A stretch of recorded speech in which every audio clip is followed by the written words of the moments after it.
ಅಕ್ಕ ಬಸ್ರಿ ಅಲ್ಲ ಅನ್ನೋ ಸತ್ಯ ನಮ್ಮಿಬ್ರಿಗ್ ಮಾತ್ರ ಗೊತ್ತು. ನಾನೇ ಎಲ್ರಿಗೂ ಈ ಸತ್ಯ ಹೇಳ್ಬೇಕು ಅಂತ ಅನ್ಕೊಂಡಿದ್ದೆ. ಆದ್ರೆ ಈಗ ನೋಡಿದ್ರೆ ಆ ನಿಜ ಡಾಕ್ಟರ್ ಮೂಲಕನೇ ಎಲ್ರಿಗೂ ಗೊತ್ತಾಗೋ ತರ ಆಗ್ತಾ ಇದೆ. ಮನೇಲಿ ಇರೋರೆಲ್ಲ ಇವಳು ಬಸ್ರಿ ಅಂತ ಅಷ್ಟೊಂದು ನಂಬಿ ಕೂತಿದ್ದಾರೆ. ಸುಳ್ಳು ಹೇಳಿ ಎಲ್ರೂ ಮೋಸ ಮಾಡ್ತಾ ಇಲ್ವಾ ನಾನು? ಈ ಸುಳ್ಳು ಗೊತ್ತಾದಾಗ ಅಕ್ಕ ಬಸ್ರಿ ಅಲ್ಲ ಅಂತ ಡಾಕ್ಟರೇ ಬಾಯ್ ಬಿಟ್ಟಾಗ ಇವರೆಲ್ಲ ನನಗ್ ಕ್ಷಮಿಸ್ತಾರ? ಖಂಡಿತ ಇಲ್ಲ. ನನ್ನನ್ನ ಅಕ್ಕನ್ನ ಈ ಮನೆಯಿಂದ ಆಚೆ ಹಾಕ್ತಾರೆ. ಅಯ್ಯೋ ದೇವ್ರೆ, ನಾನ್ ಬಸ್ರಿ ಅಲ್ಲ ಅಂತ ಸುಳ್ಳು ಹೇಳಿ ಈ ಮನೆಗ್ ಸೊಸೆಯಾಗ್ ಬಂದೆ. ಇವಾಗ ಡಾಕ್ಟರ್ ಬರ್ತಾರೆ, ಚೆಕ್ ಮಾಡ್ತಾರೆ. ನಾನ್ ಬಸ್ರಿ ಅಲ್ಲ ಅಂತ ಡಾಕ್ಟರ್ ಬಂದಾಗ ಡೆಫಿನೆಟ್ ಆಗಿ ಗೊತ್ತಾಗುತ್ತೆ. ಆಮೇಲೆ ಅನಿಕೇತ್ ಸುಮ್ನಿರ್ತಾನ? ನನ್ನ ಆಚೆ ಕಳ್ಸೇ ಬಿಡ್ತಾನಷ್ಟೇ. ಖಂಡಿತ ಇವ್ನ ಈ ಚಾನ್ಸ್ ನ ಕಳ್ಕೊಳಲ್ಲ. ಬನ್ನಿದ. ನಮಸ್ಕಾರ. ನಮಸ್ತೆ ಸರ್, ಅರ್ಜೆಂಟ್ ಆಗಿ ಬನ್ನಿ ಅಂತ ಫೋನ್ ಮಾಡಿದ್ರಲ್ಲ? ಹೌದು ಡಾಕ್ಟ್ರೆ, ನಮ್ಮಲ್ಲಿ ಒಂದು ಸಮಸ್ಯೆ ಆಗ್ತಿದೆ, ಅದು ನೀವೇ ಸಾಲ್ವ್ ಮಾಡ್ಕೊಡ್ಬೇಕು. ಏನಾಯ್ತು ಸರ್? ಯಾರಿಗೇನ್ ಸಮಸ್ಯೆ? ಈ ಹುಡುಗಿ ನಮ್ ಚಂಚಲನ್ ಸೊಸೆ, ಗರ್ಭಿಣಿ, ತಡ್ಡಿ, ಸ್ವಲ್ಪನೂ ಬುದ್ಧಿ ಇಲ್ಲ. ವಿಷಯನೇ ಗೊತ್ತಿಲ್ದೆ ಪೈನಾಪಲ್ಲು ಪಪ್ಪಾಯಿ ತಿನ್ಬಿಟ್ಟಿದ್ದಾಳೆ. ಅವಳಿಗೇನಾದ್ರೂ ತೊಂದರೆ ಆಗಿದ್ಯಾ, ಮಗುಗೇನಾದ್ರೂ ಅಪಾಯ ಆಗಿದ್ಯಾ ಅಂತ ಸ್ವಲ್ಪ ನೋಡಿ ಹೇಳ್ತೀರಾ? ಖಂಡಿತವಾಗ್ಲೂ ಅಮ್ಮ. ರೂಮ್ ನಾನ್ ಕರ್ಕೊಂಡ್ ಹೋಗ್ತೀನಿ. ಬನ್ನಿಮ್ಮ, ಬನ್ನಿ, ಗಾಬರಿ ಆಗ್ಬೇಡಿ. ಚಿಕ್ಕಪ್ಪ, ಏನಪ್ಪಾ ಹೆಣ್ಮಕ್ಳು ವಿಚಾರ, ನಾವ್ ಹೋಗ್ಬಾರ್ದು. ಹೌದಲ್ವಾ, ಗಾಬರಿಲ್ ಮರ್ತೋಗ್ಬಿಟ್ಟೆ. ಏನ್ ಚಂಚಲ ನೀನು ಆರಾಮಾಗಿ ನಿಂತಿದ್ಯಾ? ತೊಂದ್ರೆ ಆಗಿರೋದು ನಿನ್ ಸೊಸೆಗೆ. ಇಂಥ ಟೈಮಲ್ಲಿ ಅವಳ ಜೊತೆ ಹೋಗಿ ನೀನು ಇರ್ಬೇಕಲ್ವಾ?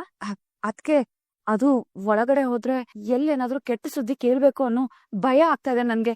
ಮಗುಗೇನಾದ್ರೂ ಹೆಚ್ಚು ಕಡಿಮೆ ಆದ್ರೆ ನನ್ ಕೈಲಿ ತಡ್ಕೊಳೋದಕ್ಕಾಗಲ್ಲ. ಬಾ, ಏನು ಹೆದರ್ಕು, ಕೂತ್ಕೋಬಿಟ್ಟು ರಿಲ್ಯಾಕ್ಸ್ ಮಾಡಿ ಮತ್ಕೋ. ಅಯ್ಯೋ ದೇವ್ರೆ, ಈ ಡಾಕ್ಟರ್ ಮಾತ್ರ ಒಬ್ರೇ ಬಂದ್ ಚೆಕ್ ಮಾಡ್ತಾರೆ ಅನ್ಕೊಂಡ್ರೆ ಈ ಶಾರದಾ ಅಜ್ಜಿ, ಆಶಾ ಆಂಟಿ ಎಲ್ರು ದಂಡ್ ಕೊಟ್ಕೊಂಡ್ ಹಿಂದೆ ಬಂದಿದಾರಲ್ಲ. ಈಗ ಏನ್ ಮಾಡೋದು?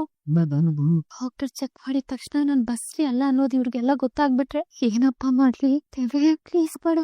ನೋಡಿ, ನೀವಿಬ್ರು ಹೀಗ್ ನಿಂತಿರೋದ್ರಿಂದ ಅವಳಿಗೆ ಮುಜುಗರ ಆಗ್ತಿರ್ಬೋದು. ಮುಜುಗರನ? ಇಲ್ಲಿ ಯಾರು ಗಂಡಸ್ರೇ ಇಲ್ವಲ್ಲ ಡಾಕ್ಟ್ರೆ? ಹಾಗಲ್ಲ, ಅವಳ ಬಿಪಿಲಿ ತುಂಬಾ ವೇರಿಯೇಷನ್ಸ್ ಆಗ್ತಾ ಇದೆ. ನೀವಿಬ್ರು ಸ್ವಲ್ಪ ಹೊತ್ತು ಹೊರಗಿದ್ರೆ ನಾನು ಅವಳನ್ನ ಪ್ರೈವೇಟ್ ಆಗಿ ಚೆಕ್ ಮಾಡ್ಬೇಕು. ಆಯ್ತಮ್ಮ, ನಾವು ಹೊರಗಡೆ ಇರ್ತೀವಿ, ನೀವ್ ಚೆಕ್ ಮಾಡಿ. ಬಾ. ಆಶಾ, ಏನಾಯ್ತು? ಚೆಕ್ ಮಾಡ್ತಿದಾರೆ ಅಕ್ಕ. ಡಾಕ್ಟರ್ ಏನ್ ಹೇಳಿದ್ರು? ಮಗು ಸೇಫ್ ತಾನೆ? ಡಾಕ್ಟರ್ ನೀವೇನ್ ಅನ್ಕೊಂತಿದಾರ ಅಂತ ನಂಗೆ ಅರ್ಥ ಆಗ್ತಾ ಇದೆ. ಬಸ್ರಿ ಅಲ್ದೇ ಇದ್ರು ಬಸ್ರಿ ಅಂತ ಸುಳ್ಳು ಹೇಳಿ ಎಲ್ರು ನಂಬ್ಸಿದ್ಯಾ?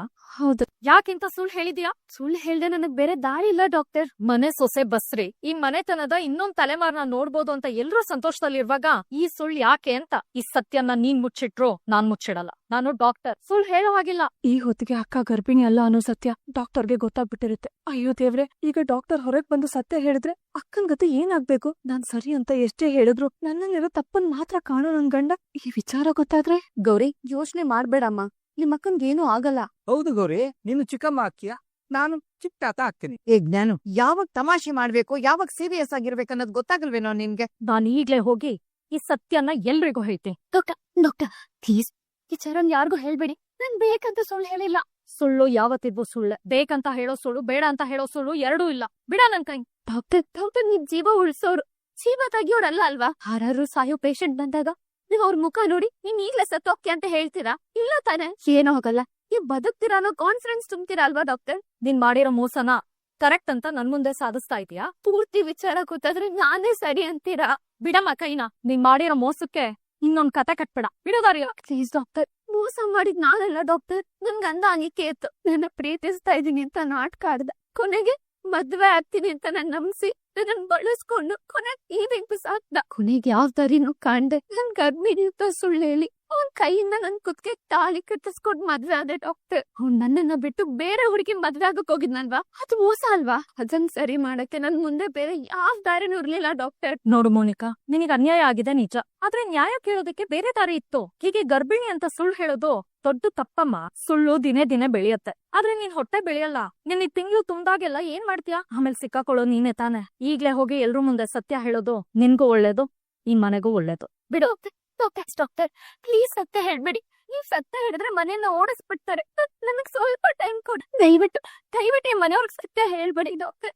ನೀವು ನನ್ ಪ್ರಾಣ ಕಾಪಾಡಿ. ಸಾಧ್ಯನೇ ಇಲ್ಲ ಮೋನಿಕ್. ನೀನು ಮತ್ತೆ ಸುಳ್ಳು ಹೇಳಿ ಈ ಮನೆಯವರಿಗೆ ದ್ರೋಹ ಬಗ್ಗಿಬಹುದು, ಆದ್ರೆ ನಾನು ಒಬ್ಳು ಡಾಕ್ಟರ್ ಆಗಿ ನನ್ ಕರ್ತವ್ಯಕ್ಕೆ ದ್ರೋಹ ಬಗ್ಗಿಯೋಕ್ಕಾಗಲ್ಲ. ನಾಳೆ ಸತ್ಯ ಹೊರಗ್ ಬಂದಾಗ ನಾನು ಕೂಡ ನಿನ್ ಜೊತೆ ನಾಟಕದಲ್ಲಿ ಭಾಗಿಯಾಗಿದೆ ಅಂತ ಎಲ್ರೂ ನನಗ್ ದೂಷಿಸ್ತಾರೆ. ನನ್ ಪ್ರೊಫೆಷನ್ಗೆ ಕಪ್ಪು ಚುಕ್ಕೆ ಬರೋದು ನಂಗೆ ಇಷ್ಟ ಇಲ್ಲ. ನಾನು ಈಗ್ಲೇ ಎಲ್ರಿಗೂ ಸತ್ಯ ಹೇಳ್ತೀನಿ. ದಾರಿ ಬಿಡು. ಅಕ್ಕ, ಡಾಕ್ಟರ್ ಇಷ್ಟೊತ್ತಾದ್ರೂ ಹೊರಗಡೆ ಬರ್ತಿಲ್ಲ. ಒಳಗಡೆ ಏನಾದ್ರೂ ದೊಡ್ಡ ಪ್ರಾಬ್ಲಮ್ ಆಗಿದೆಯಾ ಅಂತ? ಆಶಾ, ಅದ್ ನಮ್ಗೆ ಗೊತ್ತಾಗುತ್ತೆ. ಡಾಕ್ಟರ್ ಬಂದು ಏನಾಗಿದೆ ಅಂತ ಹೇಳೋವರೆಗೂ ನಾವ್ ವೆಯ್ಟ್ ಮಾಡ್ಬೇಕಷ್ಟೇ. ಅಯ್ಯೋ ದೇವ್ರೆ, ಇಷ್ಟೊತ್ತಾದ್ರೂ ರೂಮ್ ಚೆಕ್ ಮಾಡ್ತಾ ಇದಾರೆ, ಇನ್ನೂ ಹೊರಗ್ ಬಂದಿಲ್ಲ ಅಂದ್ರೆ ಅಕ್ಕ ಪಕ್ಕ ಸಿಕ್ಕಾಕೊಂಡಿದ್ದಾಳೆ ಅಂತಾನೆ ಅರ್ಥ. ಡಾಕ್ಟರ್ ಈಗ ಸಿಟ್ಟಿಂದ ಹೊರಗ್ ಬರ್ತಾರೆ, ಅಕ್ಕನ ಹೇಳ್ಕೊಂಡ್ ಬಂದು ಎಲ್ರ ಮುಂದೆ ನಿಲ್ಲಿಸ್ತಾರೆ. ಅಕ್ಕನ್ ಸುಳ್ಳು ಬಸ್ರು ಬಯಲಾಗತ್ತೆ. ಡಾಕ್ಟರ್ ಏನಾಯ್ತು? ಏನು ತೊಂದ್ರೆ ಇಲ್ಲ ತಾನೆ? ಏನಾಗುತ್ತೆ ಡಾಕ್ಟ್ರೆ? ಪೈನಾಪಲ್ ಪಪ್ಪಾಯಿ ತಿಂದಿದ್ದಕ್ಕೆ ಮಗುಗೇನು ಆಗಿಲ್ಲ ತಾನೆ? ಮಗು ಆರೋಗ್ಯವಾಗಿದೆ ತಾನೆ? ಅಯ್ಯೋ ಅಮ್ಮ, ನೀವ್ ಗಾಬರಿ ಆಗೋವಂಥದ್ದೇನೂ ಇಲ್ಲ. ಮೋನಿಕಾಗೂ ಏನೂ ಆಗಿಲ್ಲ, ಹಾಗೆ ಮಗುಗೂ ಏನೂ ಆಗಿಲ್ಲ. ಇಬ್ರು ಸಂಪೂರ್ಣವಾಗಿ ಆರೋಗ್ಯವಾಗಿದ್ದಾರೆ. ನಾನಿನ್ ಹೊರಡ್ತೇನೆ. ವಿವೇಕ್, ಡಾಕ್ಟರ್ನ ಕಾರತಿಸ್ಬರಪ್ಪ. ಸರಿ ಅಜ್ಜಿ. ಡಾಕ್ಟರ್ ಬನ್ನಿ. ಮೋನಿಕಾ, ನಾನ್ ಹೇಳಿದ್ ನೆನ್ಪಿದೆ ಅಲ್ವಾ? ಮೋನಿಕಾ, ಇನ್ ಮುಂದಾದ್ರೂ ಇಂಥ ಸಾಹಸ ಮಾಡ್ಬೇಡ. ಏನಾದ್ರೂ ತಿನ್ಬೇಕನ್ಸಿದ್ರೆ ಸ್ವಲ್ಪ ದೊಡ್ಡವ್ರನ್ನ ಕೇಳ್ಕೊಂಡ್ ತಿನ್. ನೀನ್ ಏನೇ ಕೆಲ್ಸ ಮಾಡ್ಬೇಕಾದ್ರೂ ಸ್ವಲ್ಪ ದೊಡ್ಡವ್ರು ಹೇಳ್ಬಿಟ್ ಮಾಡು. ತಿಳಿತಾ?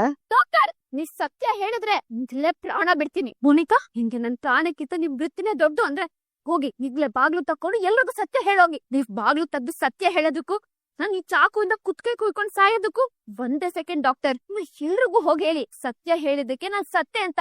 ಹೋಗಿ ಡಾಕ್ಟರ್. ಅಕ್ಕ, ಇಷ್ಟಕ್ಕೂ ಏನಾಗ್ತಿದೆ ಅಂತ ನಂಗೆ ಅರ್ಥನೇ ಆಗ್ತಿಲ್ಲ. ಆ ಪ್ರೊಫೆಷನಲ್ ಡಾಕ್ಟರ್ ಬಂದು ಚೆಕ್ ಮಾಡಿದ್ರು. ಅವ್ರು ನೀನ್ ಗರ್ಭಿಣಿ ಅಲ್ಲ ಅನ್ನೋ ಸತ್ಯ ಗೊತ್ತಾಗಿದೆ. ಆದ್ರೂ ಅವ್ರು ಕೆಳಗಡೆ ಬಂದ್ ಯಾಕಕ್ಕ ಸುಳ್ಳು ಹೇಳಿದ್ರು? ನೀನ್ ಅವ್ರ ಹತ್ರ ಏನ್ ಮಾತಾಡ್ದೆ? ಅದೇ ಕಾಣ ಈ ಮೋನಿಕನ್ ಟ್ಯಾಲೆಂಟು. ನನ್ನನ್ ಯಾವ ತೊಂದ್ರೆ, ಯಾವ ಆಪತ್ ಕೂಡ ನನ್ನನ್ ಕಾಡಕ್ಕೆ ಸಾಧ್ಯನೇ ಇಲ್ಲ. ಯಾಕಂದ್ರೆ ಕಾಡೋ ತೊಂದ್ರೆನ ಹೇಗ್ ನಿಭಾಯಿಸ್ಬೇಕು, ಬರೋ ಆಪತ್ತಿಂದ ಹೇಗ್ ಪಾರಾಕ್ಬೇಕು, ಯಾರನ್ನ ಹೇಗ್ ಕಟ್ಟಾಕ್ಬೇಕು ಅನ್ನೋದು ನನಗ್ ಚೆನ್ನಾಗ್ ಗೊತ್ತು. ಅದಕ್ಕೆಲ್ಲ ಈ ಮೋನಿಕನ್ ಬುದ್ಧಿವಂತಿಕೆನೆ ಸಾಕು ಕಣೆ. ಛೇ, ಇದನ್ನ ಬುದ್ಧಿವಂತಿಕೆ ಅನ್ನಲಾಕ, ಮೋಸ ಅಂತಾರೆ. ಹೆತ್ತ ತಾಯಿಗ್ ಮೋಸ ಮಾಡೋದು, ನಂಬಿದ್ ಮನೆಗೆ ವಂಚನೆ ಮಾಡೋದು, ಇದು ಬುದ್ಧಿವಂತಿಕೆ ಅಲ್ಲ. ಮೋಸಾನೋ ಗೀಸಾನೋ ಒಟ್ಟಲ್ಲಿ ನನ್ ಗೆದ್ದೆ ತಾನೆ. ಈ ಮನೆ ಸೊಸೆ ಆಗಿ ನಾನ್ ಏನೇನ್ ಪಡ್ಕೋಬೇಕಂತ ಕನ್ಸ್ಕೊಂಡಿದ್ನೋ ಅದನ್ನೆಲ್ಲ ಅನ್ಭವಿಸ್ತಾ ಇದ್ದೀನಿ. ನನಗ್ ಬೇಕಾಗಿರೋದ್ ನನಗ್ ಸಿಗ್ತಾ ಇದೆ. ಆದ್ರೆ ನಿನ್ ಕತೆ ಏನೇ ಗೌರಿ? ನೀನು ಈ ಮನೆ ಸೊಸೆ ತಾನೆ, ದೊಡ್ಡ ತ್ಯಾಗಮಯಿ ತರ ಬಂದ್ಯಲ್ಲ, ನಿನ್ಗೇನು ಸಿಗ್ತಾ ಇದೆ ಇಲ್ಲಿ? ಯಾವತ್ತಾರ ಯೋಚನೆ ಮಾಡಿದ್ಯಾ? ನನ್ನ ನೋಡು, ನಾನ್ ಈ ಮನೆಗ್ ಬಂದಿದ್ 2 ದಿನದಲ್ಲಿ ಮಹಾರಾಣಿ ತರ ಮೆರಿತಾ ಇದ್ದೀನಿ. ನನ್ ಕೆಮ್ಮಿದ್ರೆ ಇಡೀ ಮನೆ ಓಡ್ ಬರುತ್ತೆ. ಆದ್ರೆ ನಿನ್ನನ್ನ ಕನಿಷ್ಠ ಪಕ್ಷ ಮನುಷ್ಯರ ತರನಾದ್ರು ನೋಡ್ತಿದಾರಾ? ನಿನ್ ಅತ್ತೆ ಸರಿತಾಗೆ ನಿನ್ ಕಂಡ್ರೆ ಆಗ ಯಾವಾಗ್ಲೂ ಉರ್ಕೋತಿರ್. ನಿನ್ ಗಂಡ ಆ ವಿವೇಕಗೆ ನಿನ್ ಮುಖ ನೋಡಿದ್ರೇನೆ ಆಗಲ್ಲ. ಗಂಡದ್ ಪ್ರೀತಿನೂ ಇಲ್ಲ, ಅತ್ತೆ ಕರುಣೆನೂ ಇಲ್ಲ. ಅದು ಹೋಗ್ಲಿ, ನಿನ್ ಕಷ್ಟನ ನಿನ್ ತವ್ರ ಮನೆಯವ್ರ ಹತ್ರ ಹೇಳ್ಕೊಳಣ ಅಂದ್ರೆ ನಿನ್ ಹತ್ರ ಒಂದ್ ಫೋನ್ ಕೂಡ ಇದ್ವಲ್ಲೇ ತರಿದ್ರ. ಇಡೀ ಪ್ರಪಂಚದಲ್ಲಿ ಮೊಬೈಲ್ ಇಲ್ದೆ ಬದುಕ್ತಾ ಇರೋ ಏಕೈಕ ಜೀವ ಅಂದ್ರೆ ಅದ್ ನೀನ್ ಒಬ್ರೇ ಇರ್ಬೇಕು. ನೋಡೆ, ಈ ಜೀವನ ಇರೋದಿಷ್ಟೇ. ಬೇಕಾಗಿರೋದ್ನ ಕೇಳ್ ತಗೋಬೇಕು. ಸಿಕ್ಲಿಲ್ವಾ ಬೇಡಿ ತಗೋಬೇಕು. ಅದು ಆಗ್ಲಿಲ್ವಾ ಕಿತ್ಕೋಬೇಕು. ನಂಗೆ ಈ 3 ಗೊತ್ತು. ಆದ್ರೆ ನಿನಗೆ ಏನು ಗೊತ್ತಿಲ್ಲ. ಅದಾಗದೆ ಸಿಗುತ್ತೆ ಅಂತ ಕಾಯ್ತಾ ಕೂತಿದ್ಯಾ. ಈ ತರ ಕಾಯ್ತಾ ಕೂತಿರೋಗೆ ಏನು ಸಿಗಲ್ಲ. ಅದಕ್ ನೀನೇ ಬೆಸ್ಟ್ ಎಕ್ಸಾಂಪಲ್. ಹಾಗ್ ತಗೊಳ್ಳೋದು ನಮ್ದು ಅಂತ ಅನಸ್ಕೊಳಕ್ಕೂ ಮುಂಚೆ ನಮ್ ಕೈ ಬಿಟ್ಟು ಹೋಗಿರತ್ತಕ್ಕ. ಈ ಭಾಷಣಗಳು ಕೇಳಕ್ ಚಂದ, ಬದ್ಕಕ್ಕಲ್ಲ. ಮೊದ್ಲು ಈ ಮನೆ ನಿನ್ ಸ್ಥಾನ ಏನು ಅನ್ನೋದನ್ನ ಉಳಿಸ್ಕೊ. ನಾನು ಸುಳ್ಳೇರಾದ್ರೂ ಮಹಾರಾಣಿ ತರ ಈ ಮನೇಲಿ ಬದುಕ್ತಿದ್ದೀನಿ.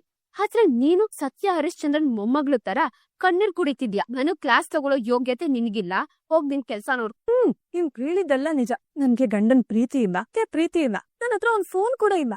ಆದ್ರೆ ನನ್ನ ಹತ್ರ ನೆಮ್ಮದಿ ಇದೆ. ಯಾಕಂದ್ರೆ ನಾನ್ ಯಾವ್ದೇ ಸುಳ್ಳಿನ ಅರಮನೆ ಕಟ್ಕೊಂಡು ಬದುಕ್ತಾ ಇಲ್ಲ. ನೀನ್ ಡಾಕ್ಟರ್ ಹತ್ರ ಏನ್ ಮ್ಯಾನೇಜ್ ಮಾಡ್ದೆ ಅಂತ ನನ್ ಗೊತ್ತಿಲ್ಲ. ಅವ್ರಿಗೆ ಸುಳ್ಳು ಹೇಳ್ಸಿದ್ಯಾ ಅಥವಾ ಹೆದರ್ಸಿದ್ಯಾ ನನಗ್ ಬೇಕಾಗಿಲ್ಲ. ಆದ್ರೆ ಒಂದ್ ಮಾತ್ ನೆನ್ಪಿಟ್ಕೊ, ಯಾವತ್ತಾದ್ರೂ ಆ ಡಾಕ್ಟ್ರು ಮನೇಲಿ ಯಾರಿಗಾದ್ರೂ ಸಿಕ್ತಿದ್ದು ಸತ್ಯ ಹೇಳ್ಬೋದು. ಅಥವಾ ಏನ್ ನಿನ್ ನಾಟಕ ಇನ್ಯಾವ್ದೋ ರೂಪದಲ್ಲಿ ಮನೆಯವ್ರಿಗೆಲ್ಲ ಗೊತ್ತಾಗ್ಬೋದು. ಅವತ್ತು ಸತ್ಯ ಬಯಲಾದಾಗ ನೀನ್ ತಪ್ಪಿಸ್ಕೊಳಕ್ಕೆ ಚಾನ್ಸೇ ಇಲ್ಲ. ಆ ದಿನ ಬರದೇ ಇಲ್ಲ ಗೌರಿ. ಅಂದ್ರೆ ಈ ಮನೆಯವ್ರ ಮುಂದೆ ನಾನ್ ಸುಳ್ಳು ಬಸ್ರಿ ಅನ್ನೋ ಸತ್ಯ ಆಚೆ ಬರಕ್ ಮುಂಚೆನೆ ನಾನ್ ಅನಿಕೆ ಜೊತೆ ಸೇರಿ ನಿಜವಾಗ್ಲೂ ಗರ್ಭಿಣಿ ಆಗಿರ್ತೀನಿ. ಆಮೇಲೆ ನೀನೇ ಸತ್ಯ ಹೇಳಿದ್ರು, ಡಾಕ್ಟರೇ ಸತ್ಯ ಹೇಳಿದ್ರು, ನನ್ ಹೊಟ್ಟೆಲಿರೋ ಮಗು ಅದನ್ನ ಸುಳ್ಳು ಮಾಡುತ್ತೆ. ಈ ಮೋನಿಕಾ ಪ್ಲಾನ್ ಅಂದ್ರೇನೆ ಹಾಗೆ. ಎಲ್ರು ಮುಂದೆ ಒಳ್ಳೆಯವಳು ಅಂತ ಕ್ಯಾರೆಕ್ಟರ್ ಸರ್ಟಿಫಿಕೇಟ್ ತಗೊಂಡ್ಬಿಟ್ರೆ ಅದ್ರಿಂದ ಬದುಕಿಗೆ ಪ್ರಯೋಜನ ಇಲ್ಲ. ಇಲ್ಲಿ ಬೇಕಾಗಿರೋದು ಬುದ್ಧಿ. ನಿನ್ ಹತ್ರ ಸರ್ಟಿಫಿಕೇಟ್ ಇದೆ, ನನ್ ಹತ್ರ ಬುದ್ಧಿ ಇದೆ. ಅಷ್ಟೇ ವ್ಯತ್ಯಾಸ. ಅಯ್ಯೋ ಅಮ್ಮ, ನಮ್ಮ ಚೆನ್ನ ಚಾಕ್ಲೇಟ್ ಮ್ಯಾನ್ ಇಂದ ಐರನ್ ಮ್ಯಾನ್ ಮಾಡ್ತೀನಿ ಅಂದ್ಲು. ಐರನ್ ಮ್ಯಾನ್ ಆಗೋದು ಇಷ್ಟೊಂದ್ ಕಷ್ಟನಾ? ಮೈ ಕೈ ನೋವು. ಅಯ್ಯೋ, ದೇವಸ್ಥಾನದ ಗೋಪುರ ಹತ್ತೋದು ಇಷ್ಟೊಂದ್ ಕಷ್ಟ ಇರಲ್ಲ. ಮನೇಲಿರೋ ಒಂದೊಂದು ಮೆಟ್ಲುನು ಆ ಚೀನಾ ಗೋಡೆ ತರ ಕಾಣಿಸ್ತಾ ಇದೆ. ಈಗ ಹೆಂಗ್ ಈ ಗೋಡೆ ಹತ್ಲಿ ನಾನು? ಯಾರಾದ್ರೂ ಲಿಫ್ಟ್ ಹತ್ರ ತಂದ್ಕೊಟ್ರೆ. ಅಮ್ಮ, ಅಯ್ಯೋ ಶಾಮು, ಏನಾಯ್ತು ಕುತ್ಕೊಂಡ್ ಹೋಗಕ್ಕೆ? ಹೋಗ್ತಕ್ಕಂದ್ರೆ ಗೊತ್ತಾಗೋದನ್ನು ಈಗ ನೋಡಿದ್ರೆ ಈ ತರ ಮಾಡ್ಕೊಂಡ್ ಬಂದಿದ್ಯಾ? ಏನಾಯ್ತು ನನ್ ಕಂದ? ಯಾರಾದ್ರೂ ಗಾಡಿಲಿ ಗುತ್ತಿದ್ರ? ಅಯ್ಯೋ ಅದೇನಿಲ್ಲಮ್ಮ. ಮತ್ತೆ 6 ಪ್ಯಾಕ್ ಮಾಡಕ್ಕೆ ಅಂತ ಗ್ರೌಂಡಿಗೆ ಹೋದೆ. ನನ್ನ ಬಾಡಿ 10 ಪುಷಪ್ಸ್ಗೆ ಒದ್ದಾಡ್ತಿದೆ ನೋಡಿ. ಖುಷಿಯಾಗಿ ಓಡಕ್ ಹೋದ್ರೆ ಕುತ್ತಿಗೆ ಲಾಕ್ ಆಯ್ತು ಲಟಕ್ಕು. ಕಾಲ್ ಮೇಲ್ ಕಾಲ್ ಇಡಕ್ ಹೋದ್ರೆ ಸೊಂಟ ಲಾಕ್ ಆಯ್ತು ಪಟಕ್ಕು. ಅಮ್ಮ, ಏನು ಹೇಳ್ತಾ ಇದ್ಯಾ? ಅಮ್ಮ, ನನ್ನ ಬಾಡಿನ ಫುಲ್ ಸ್ಟ್ರಾಂಗ್ ಮಾಡ್ಬೇಕು ಅಂತ ಫಿಟ್ನೆಸ್ಗೋಸ್ಕರ ಬೆಳಿಗ್ಗೆನೆ ಸಖತ್ತಾಗಿ ಟ್ರೈನಿಂಗ್ ತಗೋತಿದ್ದೀನಮ್ಮ. ಅಷ್ಟೇ. ಓಹೋ, ಫಿಟ್ನೆಸ್ ಸಾಹೇಬ್ರು ಅಲ್ಲ ಕಣೋ ಕನ್ನಡದ ಕಂದ. ನೀನು ಬರೆದಿಟ್ಟಿರೋ ಕವನದ ಹಾಳೆಗಳನ್ನ ಈ ಕಡೆಯಿಂದ ಆ ಕಡೆ ಎತ್ತಿಡ್ಬೇಕು ಅಂದ್ರೆ ಈ ಮನೇಲಿರೋ ಆಳುಗಳನ್ನ 10 ಸಲ ಕರೀತೀಯ. ಅಂತ ಸೋಂಬೇರಿ ನೀನು. ಅಂತದ್ರಲ್ಲಿ ಬೆಳಿಗ್ಗೆ ಎದ್ದು ಫಿಟ್ನೆಸ್ ಅಂತ ಹೊರಟಿದೆ ಅಂದ್ರೆ ಇದ್ರ ಹಿಂದೆ ಬಲವಾದ ಖತರ್ನಾಕ್ ಕಾರಣ ಇದೆ ಅಂತ ನನ್ನ ಈ ದೊಡ್ಡ ತಲೆಗೆ ಅನುಮಾನ ಬರ್ತಾ ಇದೆ. ಏನದು ಹೇಳು ಮಗನೇ. ಅಯ್ಯೋ ಅಪ್ಪ, ನೀನ್ ಪೂರ್ತಿಯಾಗಿ ತಪ್ಪಾಗಿ ತಿಳ್ಕೊಬೇಡ. ನಾನ್ ಇವಾಗ ತುಂಬಾ ಸಾಫ್ಟ್ ಅಲ್ವಾ? ನಾಳೆ ನನ್ನ ಮದ್ವೆಯಾಗಿ ಮನೆಗ್ ಬರೋ ನನ್ನ ಹೆಂಡತಿನ ಬೀದಿಲಿ ಯಾರಾದ್ರೂ ರೇಗ್ಸಿದ್ರೆ ಅವ್ರನ್ನ ಗದ್ರಸೋಕೆ ಜಾಲಾಡೋಕೆ ಗಂಡ್ಸದಿ ನಿನ್ ಮಗನಿಗೆ ಸಾಲಿಡ್ ತಾಕತ್ ಬೇಕಲ್ವಾ ಅಪ್ಪ? ಅದಕ್ಕೆ ಇವತ್ತಿಂದ ಫಿಟ್ನೆಸ್ ಕೋಚಿಂಗ್ ಹೋಗ್ತಿದ್ದೀನಪ್ಪ. ಅಪ್ಪ ದಯವಿಟ್ಟು ನನ್ ಜೇಬಲ್ಲಿರೋ ಫೋನ್ ತೆಗೆದು ನನ್ ಕಿವಿಗೆ ಇಟ್ಕೊಡಪ್ಪ, ನಿನಗ್ ಪುಣ್ಯ ಬರುತ್ತೆ. ಅಯ್ಯೋಪ್ಪ, ಜನ್ಮ ಕೊಟ್ಟ ತಪ್ಪಿಗೆ ಇಡ್ತೀನಪ್ಪ. ಕಾಲು ಕಡ ಫೋನ್ ಕಾಲು. ಅಯ್ಯೋ ಅದಲ್ಲಪ್ಪ, ಕಾಲ್ ನೋವು. ಹಲೋ. ಗ್ರೌಂಡ್ ಇಂದ ಮನೆಗ್ ಹೋದ ತಕ್ಷಣ ಸಿಕ್ಕಿದ್ನೆಲ್ಲ ನುಂಗಕ್ ಹೋಗ್ಬೇಡ. ಹಾ ಸರಿ ಸರಿ. ನೀನ್ ಆ ಒಣ್ಗೋಗಿರೋ ಬಾಡಿಗೆ ಯಾವ್ಯಾವ ತರ ಡಯಟ್ ಫುಡ್ ತಿನ್ಬೇಕಂತ ನೀಟಾಗಿ ಮೆಸೇಜ್ ಮಾಡಿ ಕಳ್ಸಿದೀನಿ ನೋಡು. ಆಮೇಲೆ ಇನ್ನೊಂದ್ ಮುಖ್ಯವಾದ ವಿಷಯ, ದಿನ 10 ಮೊಟ್ಟೆ ಬೇಯಿಸ್ ತಿನ್ನೋದನ್ನ ಮರಿಲೇಬೇಡ. ನಿನ್ ಬಾಡಿಗೀಗ ಪ್ರೋಟೀನ್ ಅಗತ್ಯ ಸಿಕ್ಕಾಪಟ್ಟೆ ಇದೆ, ತಿಳ್ಕೊ. ಹಾ ಸರಿ ಸರಿ ಮಚ್ಚಿ, ನೀನ್ ಹೇಳ್ದಾಗೆ ಮಾಡ್ತೀನಿ. ಸರಿ ಬಾಯ್. ಕಟ್ ಮಾಡ್ಲೇನಪ್ಪ? ಮಾಡ್ಬಿಡಪ್ಪ. ಅಮ್ಮ ದಯವಿಟ್ಟು ನನ್ಗೋಸ್ಕರ ಕಿಚನ್ಗೆ ಹೋಗಿ ಒಂದ್ 10 ಮೊಟ್ಟೆನ 1 ಸೆಕೆಂಡ್ ಅಲ್ಲಿ ಬೇಯಿಸ್ಕೊಂಡು ತಗೋಮಮ್ಮ. ಹಾ ಏನು 10 ಮೊಟ್ಟೆನಾ? ಏನು ಹೇಳ್ತಾ ಇದೆಯಾ ಶಾಮು? ಮೊಟ್ಟೆ ಕಂಡ್ರೆ ಆಗಲ್ಲ ನಿನ್ಗೆ. ಆ ಸ್ಮೆಲ್ ಕಂಡ್ರೆ ವಾಂತಿ ಮಾಡ್ಕೊಂತೀಯ, ಅಂತದ್ರಲ್ಲಿ 10 ಮೊಟ್ಟೆ ಬೇಕಾ? ಅಯ್ಯೋ ಅಮ್ಮ, ನಾನು ಮೊಟ್ಟೆ ತಿಂದೆ ಹೋದ್ರೆ ನನ್ನ ಬಿಗ್ ಕೋಚ್ ನನ್ನ ಬೇಯಿಸಿ ಬೆಂಡೆದ್ ಬಿಡ್ದಳಮ್ಮ. ಬೇಯಿಸ್ಬಿಡ್ತಾಳ ಅಂದ್ರೆ ನಿನ್ನ ಫಿಟ್ನೆಸ್ ಕೋಚ್ ಯಾರೋ ಹುಡುಗಿನೇನೋ? ಹುಡ್ಗಿನೇ, ಆದ್ರೆ 10 ಹುಡುಗರು ಆಟಿಟ್ಯೂಡ್ ಇರೋ ಹುಡುಗಿ ಅವಳು. ಓ, ಗಂಡು ತರನಾ? ಅಂದ್ರೆ ನಮ್ಮ ಗೌರಿ ತಂಗಿ ಸಿನಿಮಾ ಇದ್ದಾಳಲ್ಲ ಆ ತರನಾ? ಹಾ ಹೌದೌದು, ಅವಳ ಥರನೇ. ಬಾರಪ್ಪ ಬಾರಪ್ಪ, ಉಸಾಪ. ಬಂದೆ ಕಂದ, ನಿಧಾನ. ಅಯ್ಯ, ಅದು ನಿಧಾನ ಅಲ್ಲ ಕಣೆ, ನಿಧಾನ. ಅದೇ ನೋಡಿ ಸಾಹೇಬ್, ಈ ಶುಭ ದಿನದಲ್ಲಿ ನಿಮ್ಮ ಇಡೀ ಬಾಡಿನ ಈ ಸೋಫಾದ ಮೇಲೆ ಆರಾಮಾಗಿತ್ತು ರೆಸ್ಟ್ ಮಾಡ್ತಾ ಇರಿ. ನಾವು ನಿಮ್ಮ ರೌಡಿ ಕೋಚ್ ಹೇಳಿರಂಗೆ 10 ಮೊಟ್ಟೆನ ಇಟ್ಬಿಟ್ಟು ಬರ್ತೀವಿ. ಬಾ ಕಿರಲ್ಲಪ್ಪ, ಬೇಯಿಸ್ಕೊಂಡ್ ಬರ್ತೀವಿ. ಸಾರಾ ಐಸ್ ಕ್ರೀಮ್. ಏನ್ ಮಾಡ್ತಿದ್ಯಾ ನೀನು? ಬುದ್ಧಿ ಇಲ್ವಾ ನಿನ್ಗೆ? ಈ ತಿಂದ ಏನಾಗುತ್ತೆ ಅಂತ ಗೊತ್ತಿಲ್ವಾ? ನಾಲ್ಗೆ ರುಚಿಗೆ ಪ್ರಾಣಕ್ ಬೆಲೆ ಕೊಡ್ಬೇಕಾ? ಅಲ್ಲ ಚಿಕ್ಕಮ್ಮ, ಅದು ನಿನಗೆ ಅಸ್ತಮ ಇದೆ ತಾನೆ? ಇದನ್ ತಿಂದ್ರೆ ತೊಂದ್ರೆ ಆಗುತ್ತೆ ತಾನೆ? ಅದು ಒಂದೇ ಕಾರಣಕ್ಕೆ ಈ ಮನೆಗ್ ಯಾರು ಐಸ್ ಕ್ರೀಮ್ ತಂದಿರಲ್ಲ. 2 ದಿನದ ಬಲಕ್ಕೆ 3 ಅಕ್ಷರ. ಮದ್ವೆ ಆದ ಹೊಸದ್ರಲ್ಲಿ ಗಂಡ ಹೆಂಡತಿ ಮಧ್ಯ ನಡೆಯೋದೇನು? ಮೊದಲನೇ ಅಕ್ಷರ ಶೋ ಇದೆ, ಕೊನೆ ಅಕ್ಷರ ನಾ ಇದೆ, ಮಧ್ಯ ಒಂದೊಂದು ಅಕ್ಷರ ಬೇಕು. ಏನದು? ಹಾ ಶೋಭನಾ, ಮೇಲಿಂದ ಕೆಳಗೆ 2 ಅಕ್ಷರ. ಗಂಡು ಹೆಣ್ಣು ಒಟ್ಟಿಗೆ ಕಣ್ಣು ಮುಚ್ಚೋ ಹೊತ್ತು. ಸುತ್ತು ನತ್ತು ಹತ್ತು